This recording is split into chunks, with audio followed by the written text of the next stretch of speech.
Oh, please tell me that this tightens. If this doesn't tighten, I'm gonna be kind of peeved, honestly, on it. If it's gonna just fall back. Oh. It has tighteners on the side. Hello, internet friendos! If you can't already tell, we are doing something a little bit different today. While I spend a lot of my time making props and costumes, another large part of what I really like to do comes in the form of painting. I've always had lots of fun painting, but I only really got around to it a couple of summers ago during ye old plague times, and around the time that the internet was obsessed with Bob Ross, which honestly cannot blame them because like he is an icon. I actually got into painting with his Joy of Painting videos, and I had so much fun that I really started getting into oil paint. From there I moved into acrylics. So that's what we're going to be doing today, is painting fun little acrylic painting. Yeah, and just how fun it is too, because really once you get into it, it can just turn into something incredible. My plan for the painting, some type of forest, maybe some light shining through the trees, some type of fantasy spin, something a little bit warmer on like the sunnier side, because it literally looks like a winter wonderland outside, kind of get you out of the winter blues. I'm gonna use acrylic paint for this one. Normally I use oil and I love it. You can really do a lot of blending with it. It's just way too messy and smelly, a little bit much in the space. And yeah, so without any further ado, let's get to painting. All right, so that's as far out as it zooms. Okay, I'm gonna back it up. Back it up, up, up. Oh, that's better. Hi, I'm less in your face, like, in your face. Okay, so I've got my canvas. This is Daler and Roni. I don't know if anybody really cares what I'm using, but I'm gonna say it anyway because it's here and I might as well. What is this saying? Artist stretch canvas, 11 by 14. Ha, they have it on the back too. It's really helpful. Usually I do ones that are larger than this actually, around 16 by 18 or 18 by 24, so there's that. Oh, it still has the plastic on it. Satisfying peel time. Are you ready for the satisfying peel? It's like ASMR up in here. Oh my god. Scissor time first. Yay, I didn't wreck it. Could I have done that easier? In a better, safer way? Yes. Did I want to? No.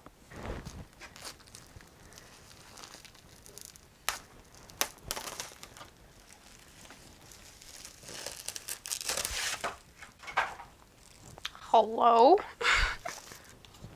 Haha, peeled. Okay. Oh, please tell me that this tightens.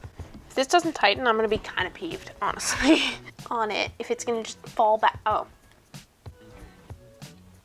It has tighteners on the side.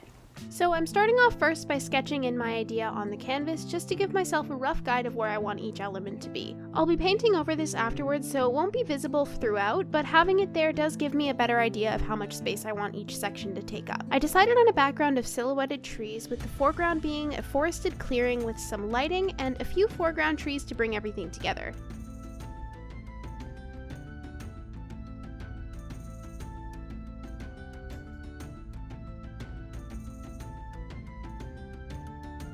Once I got the sketch down, I can start with the first layer of paint. Now, originally I was going to have the background be a daylight color, so I started painting the entire canvas white to blend the color together. But I changed my mind halfway through and decided it would look better with a black background. So here is plan B. What I think I'm gonna do, cover the whole background of this in black, a little bit of a center in the middle for the white. I'm gonna blend those two together. What I'm gonna do afterwards is put in the lighter colors on top. Once I started with the black, I tried to keep the center white so I could still do the daylight coming through, but it refused to work for me. I don't know what it was, but no matter what I did, it just wouldn't blend right, so I caved and just painted the whole thing black.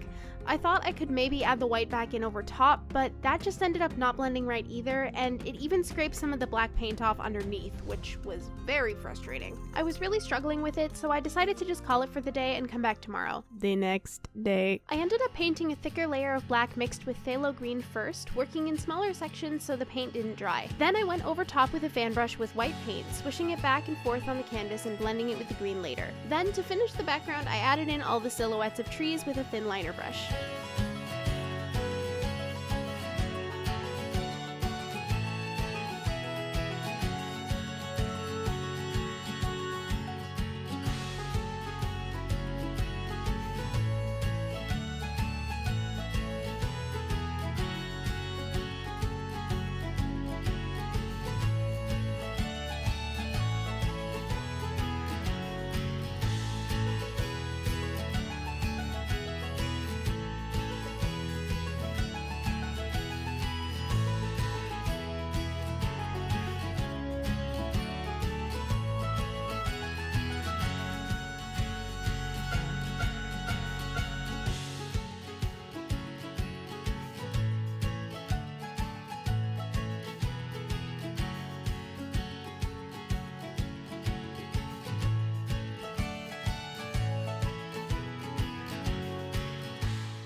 I'm pretty much the worst, and I completely forgot to turn the camera on for the grass part, but I'm going to show you in the corner here. This is like my easiest way of making ground that's really, really fast.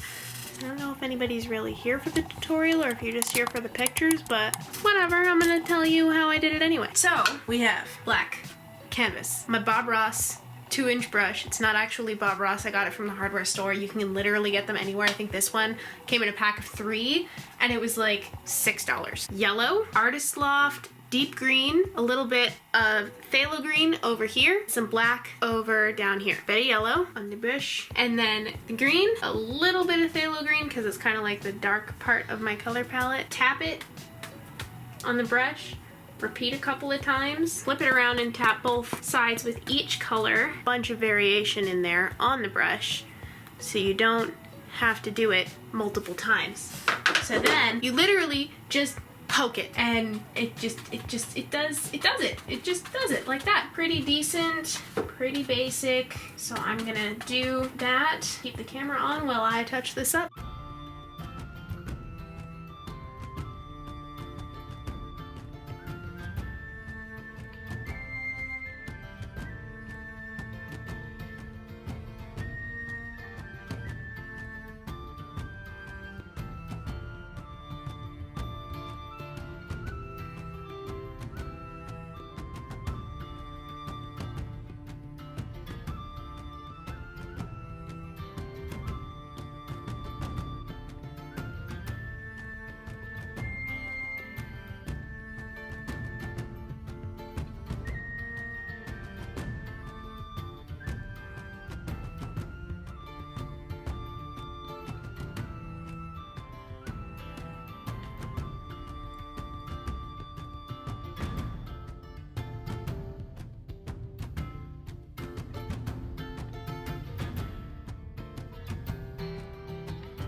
After all the trees are painted and the grass done, it was time to add all the little details. I added stones, some highlights on the trees, leaves, and foliage on the ground before finally painting the little tree spirits. Since first watching Princess Mononoke, I've always loved these guys. They're just so cute! And on a painting like this, they really add some whimsy to it. I just love them so much.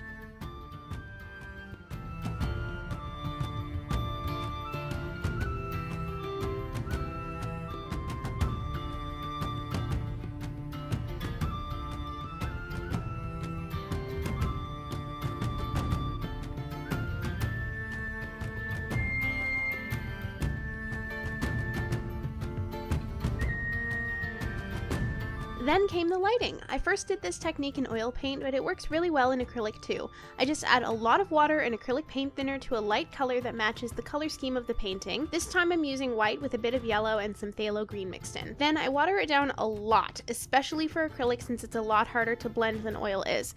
Then I test the mixture to see if it's transparent enough, and once I have the thinness I want, then I quickly draw it across the painting, trying to keep the line as straight as possible.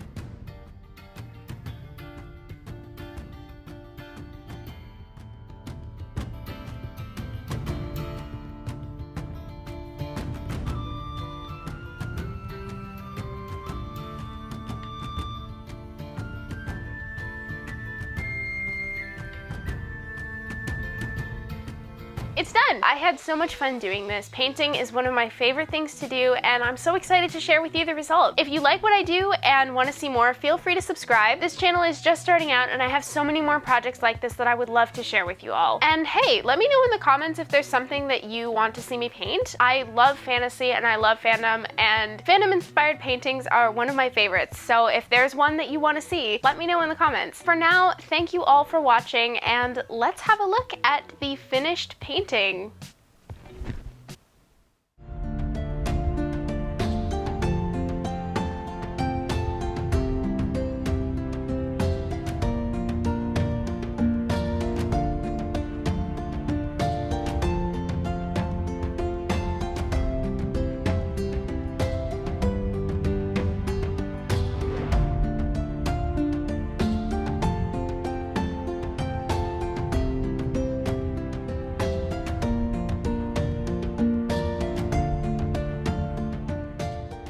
Haha, peeled. Okay. And there's, ooh, little tension thingies. Cool. I don't actually know how to use these. I don't think I'm doing this right. Okay, whatever. We will use them like normal. Oop. Man, can you tell I'm in a chaotic mood today? Oh my goodness. Do people still say, oh my goodness? Probably not. Or half the time I act and sound like an old person.